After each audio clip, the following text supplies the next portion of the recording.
Right, so we are back looking at our estrogen-driven endometrial carcinoma, which is the most common type.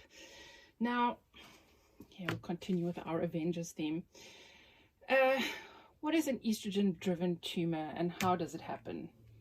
So there's your little, your patient, a woman who has estrogen that flows through her body every month, but sometimes things go wrong and she gets too much estrogen, so her cup overflows with estrogen, and then even though it might look nice, it's very hazardous to the environment. So I'm going to have to be very careful when I put all this away so that no fish were harmed in the making of this video. So if there's too much estrogen in a woman's life cycle, that can lead to estrogen-driven endometrial carcinoma. Now, what is it that's going to give you all this excess estrogen? Well, remember, I said that one risk factor for an increased estrogen is obesity. There's your little fat cell. And if you are a postmenopausal woman who has got a lot of excess adipose tissue, you are going to be making a lot of excess estrogen because fat cells convert androgens to estrogens. And so that could start driving what was previously a dormant endometrium. So that's the first risk factor, is obesity. Then we have, this is a window, guys. Trust me when I say that. And here's a little windowsill to illustrate the concept of a wide estrogen window. So again, we're talking about more estrogen than is normal or average. So if you think that the average life cycle, the lifetime, is about 80 years old, okay, just on average, normally a girl will start menstruating at about 12, 13, and then menses will stop at around about 50. But there are women who, when they are girls, start menstruating much earlier, say at 9 years old, and then continue menstruating right the way through until sort of 52, 53. These women with the brown line are said to have a wide estrogen window. So your body's not getting a break from the effect of estrogen on it. Another way that that can happen is if there are very few pregnancies or no pregnancies. I don't know, she somehow ended up looking like me.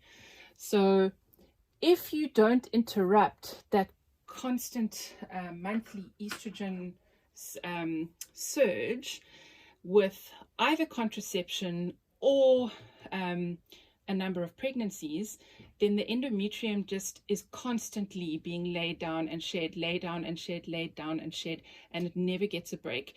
And the more something has to replicate and reform, the more room there is for error a few decades down the line. So first risk factor is obesity, making excess estrogen in the fat cells. Second one is someone who's got a wide estrogen window. The third one, which also contributes to the estrogen window thing, is no or very few pregnancies. Then we've got the issue of excess endogenous estrogen in the form of polycystic ovarian syndrome. Okay, let me put that there. Let's do it like this.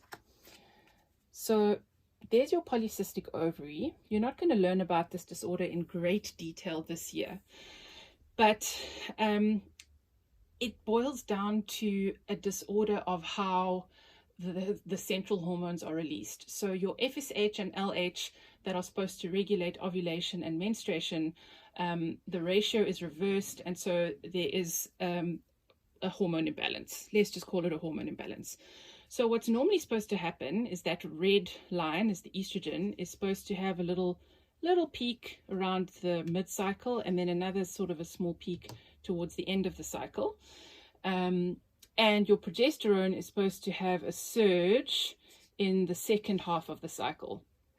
This progesterone release is contingent upon an LH surge that's got to come from higher up, from the pituitary. And in polycystic ovarian syndrome, that LH surge doesn't happen once a month as with somebody who's got a normal menstrual cycle. So the LH surge is the thing that gives your body the instruction to ovulate. So if you don't have LH telling you to ovulate, you're not going to ovulate, but you are still going to be laying down endometrium. So 1 month, you're going to lay down endometrium, but you're not going to get that LH surge signal to shed the endometrium if to ovulate, and if you don't conceive, then shed the endometrium. Another month goes by, you're going to lay down more endometrium, and if you don't ovulate and get a signal to shed the endometrium, then another month is going to go by, and so on and so forth. So without that LH signal telling a woman to ovulate, she's not going to menstruate when she doesn't conceive. So now we've got a nice big fat endometrium that you can, maybe I should do it that way so you can see it better. And when she does have an LH surge, because she will, but very infrequently, let's say 3-4 months down the line, that LH surge will happen and this entire blood volume will come out. So that's why women with PCOS have no periods for a few months and then a very heavy period. This is called an anovulatory pattern of bleeding. And again, it's tantamount to the same problem of not having a break from the estrogen. You're not shedding the endometrium every month. So you're not clearing out all of that endometrium that's been built up and built up. And that for decades and decades and decades can predispose to hyperplasia. And hyperplasia is one step ahead of estrogen-driven endometrial carcinoma. Okay, then lastly, we have exogenous estrogen as a potential cause for endometrial carcinoma. Now, this is just a generic box of medication. And this is not meant to scare you away from providing hormone replacement therapy for women who need it, but it just has to be done in a responsible way. If you give someone who is going through the menopause, so there's 2 types of hormone replacement. There's pure estrogen and there's the one with estrogen and progesterone. If you give someone who still has her little uterus that's going into the postmenopause, if you give her unopposed estrogen, you're doing the same thing to her as would happen in polycystic ovarian syndrome. You're just allowing that endometrium to proliferate completely unchecked. It never gets shed. It never has a break. It carries on and carries on, multiplying and multiplying, and that's where there's a huge room for error in the form of cancer. So you would have to give, if a woman still has her uterus in the postmenopausal period, and you're going to give hormone replacement therapy for whatever reason, you would have to make sure that you're giving estrogen and progesterone together, because the progesterone will ensure that the endometrium is protected from unchecked replication. It will allow for withdrawal bleed.